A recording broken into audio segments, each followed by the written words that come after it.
Years ago, in a small town nestled near an expansive forest, there was a legend, a tale whispered among the townspeople, but only after the sun had set. The legend spoke of a cursed cabin deep in the woods, a place where few dared to venture. The story was as old as the town itself, a chilling reminder of a tragedy long forgotten by most. It was said that an old woman had lived there, cast out by the townspeople many decades ago, accused of witchcraft. She had cursed them with her dying breath, vowing that no one who entered her cabin would leave unscathed. Jake, Emma, David, and Rachel were a group of teenagers who had grown up hearing the tales. Like most their age, they didn't believe in ghosts or curses. What harm could there be in exploring an old cabin? It was just a story, a way for the old folks to keep them from wandering too far into the woods. Or so they thought. One summer evening, they dared each other to find the cabin and spend the night. Armed with flashlights, snacks, and plenty of bravado, they ventured into the forest, laughing off warnings from the older townsfolk. "It's just a spooky tale," Jake said, leading the way. "We'll take a few pictures, have a few laughs, and be back before anyone notices we're gone." The woods seemed to grow denser the deeper they went, the trees closing in around them, blocking out the moonlight. After hours of walking, they finally stumbled upon the cabin. It looked ancient, its wood rotted and splintered, windows dark and cracked, as if the forest itself had tried to swallow it whole. "I guess this is it," Rachel whispered, her voice trembling slightly. Emma laughed nervously. "It's just an old house, nothing special." They pushed open the creaky door and stepped inside. The cabin was eerily quiet, the air thick with the smell of decay. Dust covered every surface, and the only furniture was a single wooden table, its legs warped and uneven. "Let's set up," David said, tossing his backpack onto the floor. For the first hour, they sat around, joking and trying to scare each other with made-up ghost stories. But as the night wore on, the mood shifted. It started with whispers, soft, barely audible, like someone speaking from just beyond the walls. Jake looked around, confused. "Did you guys hear that?" The others shook their heads, but the tension in the room was growing. Then the temperature dropped. The warm summer night had suddenly turned frigid, their breath visible in the air. "What the hell?" Emma muttered, rubbing her arms. David stood up, moving to the window. His face went pale. Outside, just beyond the tree line, was the faint outline of a woman. Her figure was barely visible, but there was no mistaking the feeling that she was watching them. David's voice shook. "Guys, we need to go." As if in response, the door slammed shut with a deafening bang, trapping them inside. They rushed to the door, pulling at the handle, but it wouldn't budge. Rachel started to panic, her voice rising in fear. "We need to get out of here." Suddenly, the cabin came alive. The table shook violently, objects they hadn't even noticed before were hurled across the room. The whispers grew louder, almost chanting. The woman in the window was gone, but now her shadow seemed to move inside the cabin, flickering in the corners of their vision. They screamed for help, but the forest outside was silent, swallowing their cries. Emma ran to a small window in the back, trying to force it open. "We're trapped," she yelled, her hands trembling as the cold seeped deeper into their bones. And then, the woman appeared. Not outside this time, but inside the cabin. Her ghostly figure stood in the center of the room, her eyes hollow, her face twisted in a mixture of rage and sorrow. The whispers turned into words, sharp and bitter. "You took everything from me." Jake, shaking uncontrollably, managed to stammer, "We didn't do anything." But the spirit's gaze locked onto him, and suddenly, he couldn't move. The air grew thicker, oppressive, as though the weight of the entire forest was pressing down on them. With a surge of adrenaline, David grabbed a nearby chair and smashed it against the window. The glass shattered, and cold air rushed in. "Gio," he yelled, pulling Emma and Rachel toward the window. Jake remained frozen, his eyes wide, locked with the ghosts. They scrambled through the broken window, cutting themselves on the shards of glass, but not caring. The moment they hit the ground, they ran, the sound of whispers still chasing them through the woods. As the group stumbled through the woods, breathless and terrified, the whispers never faded. It felt as though the forest itself was alive, with shadows darting between trees, and the woman's presence still lurking behind them.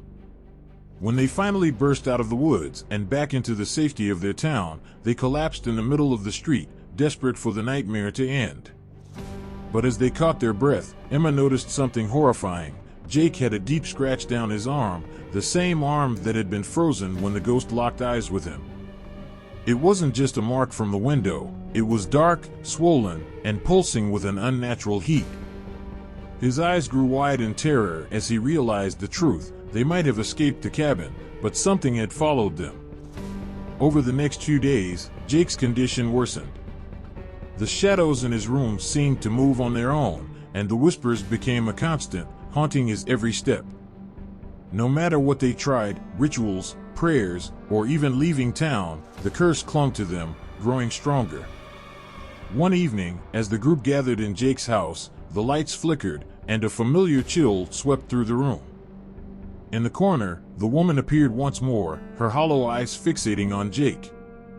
This time, there was no escape. As the others watched in horror, she reached for him, her ghostly hand pulling him into the shadows. And just like that, Jake was gone, leaving behind only the sound of her whispers, echoes that would never let the rest of them forget that the curse was far from over.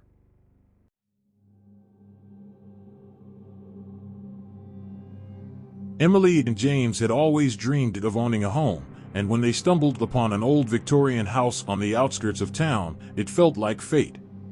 With its ivy-covered walls and spacious attic full of forgotten treasures, it seemed the perfect place to start their lives together.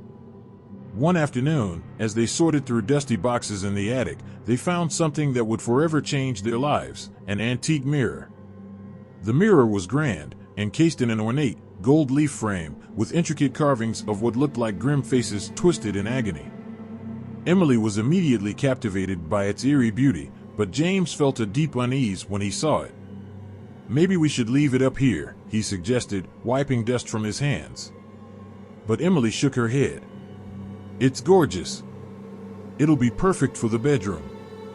Ignoring his reservations, Emily carefully cleaned the mirror and hung it in their room, unaware of the sinister presence she was inviting into their lives. The first night, Emily noticed something strange. As she was getting ready for bed, she caught a glimpse of a shadow moving behind her in the mirror. It was faint, almost like a trick of the light, but enough to send a shiver down her spine. She turned around quickly, but there was nothing there, just the silent, empty room. Shaking off the feeling, she convinced herself she was just tired from the renovations. But the strange occurrences didn't stop. Over the next few days, small objects began disappearing: Emily's hairbrush, James's keys. They would search the house frantically, only to find the missing items placed neatly in front of the mirror, as if the mirror itself had taken them. James started to avoid looking at the mirror entirely, but Emily couldn't seem to tear herself away from it. Then came the whispers. It was always at night, just as Emily was drifting off to sleep. A soft, barely audible voice, whispering her name from across the room. At first, she thought it was James talking in his sleep, but when she would turn to check, he was fast asleep. The voice, however, came from the direction of the mirror. And each time, the whispers grew clearer, more insistent, calling her closer. One night, Emily woke up with a start. The room was cold, the air thick with an unnatural silence. As her eyes adjusted to the darkness, she saw something that made her heart stop. In the mirror, where her reflection should have been, stood a figure that looked like her, but it wasn't her. The reflection's eyes were hollow, dark pits, and its lips twisted into a grotesque smile. Slowly, it raised a hand and beckoned Emily forward, urging her to come closer to the glass. Frozen in terror, Emily could only stare. The reflection mimicked her every movement, but something about it was horribly wrong, as if it was waiting for the right moment to step out of the mirror and take her place. From that night on, the house felt darker, colder, as though a shadow had descended over it. James noticed the change in Emily. She had grown distant, constantly distracted, her gaze lingering on the mirror for far too long.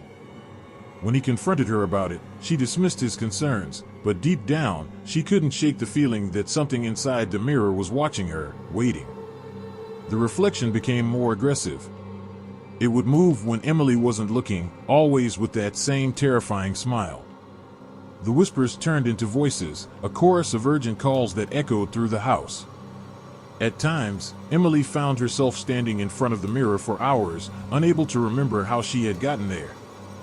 James tried to take the mirror down, but every time he touched it, a sudden, icy chill would spread through his body, forcing him to recoil. One night, as James slept, Emily had the most vivid dream. She was standing before the mirror, her reflection beckoning her once again. But this time, it wasn't content to simply watch. The reflection reached out, its hand passing through the glass, and grabbed her wrist with a vice-like grip.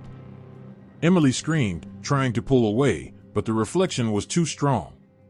She felt herself being pulled into the cold, dark abyss of the mirror, her surroundings fading into a swirling void. Emily woke up with a gasp, drenched in sweat, only to find her reflection still staring at her, its hand pressed against the other side of the glass. And then, it spoke. "Come closer." James knew they had to get rid of the mirror. He pleaded with Emily, but she refused. It had become part of her, something she couldn't explain but couldn't live without. Desperate, James decided to smash it. On the night he planned to destroy it, the house was eerily quiet. As James approached the mirror with a hammer, Emily screamed, trying to stop him. But it was too late. The hammer struck the glass, and the mirror cracked with a deafening sound. A dark, cold wind rushed from the shattered mirror, knocking them both to the ground. Emily's reflection, distorted and monstrous, smiled one last time before vanishing into the shards. In the weeks that followed, the house returned to normal, but something still wasn't right. Emily seemed distant, her eyes darker than before. And every now and then, when she passed by a reflective surface, she swore she saw her reflection smiling back at her, with hollow eyes. Was the curse truly broken?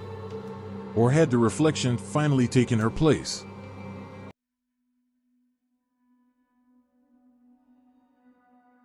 The rain came down in sheets, hammering against the windshield as Alex gripped the steering wheel tighter.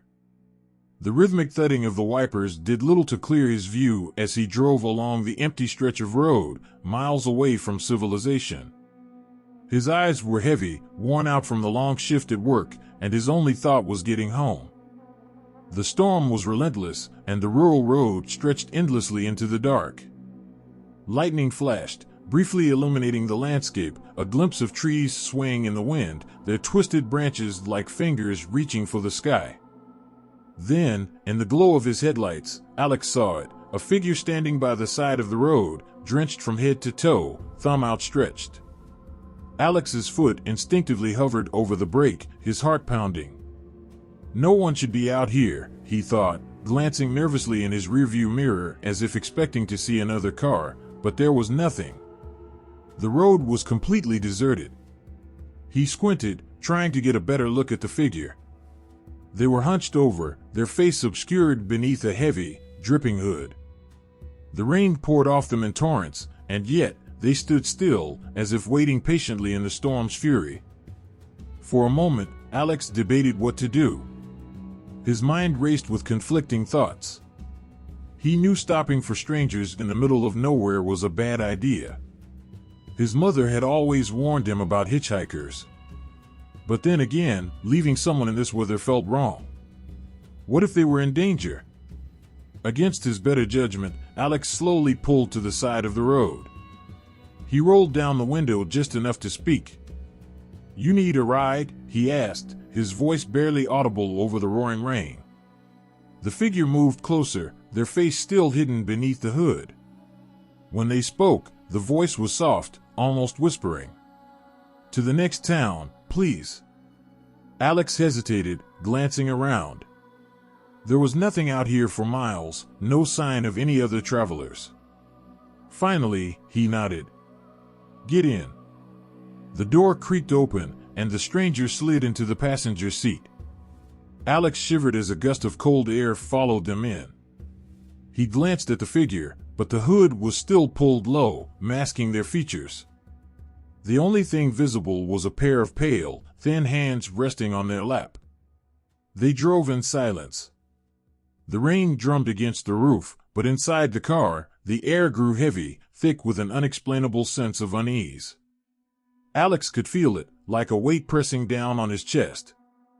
Every so often, he glanced sideways at his passenger, but the figure didn't move, didn't speak.